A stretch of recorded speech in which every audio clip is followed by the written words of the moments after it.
Quand je serai grand, je vais être gendarme. Enseignante, docteur, professeur, docteur.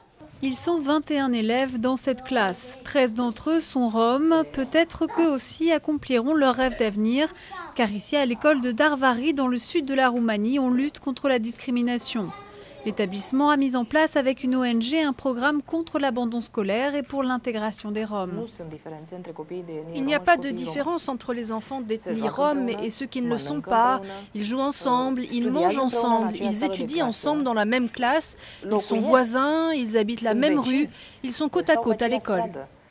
Pourtant, dans le pays, l'accès à l'éducation reste difficile pour les Roms.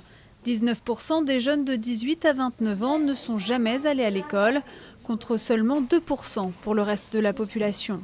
Une situation identique dans toute l'Europe de l'Est. En Hongrie, 40% des Roms ne finissent pas l'école primaire.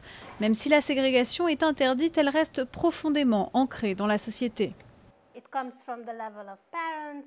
Ça commence au niveau des parents et puis ça remonte à l'école, au gouvernement local, puis au ministère.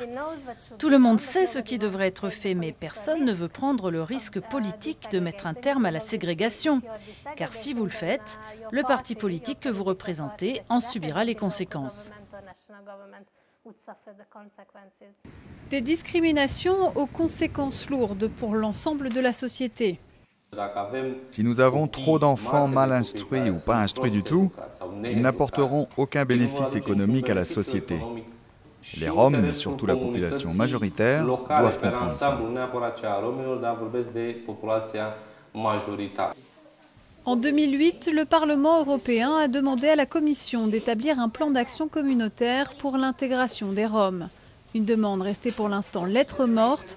Les Roms somment maintenant Bruxelles de passer à l'acte.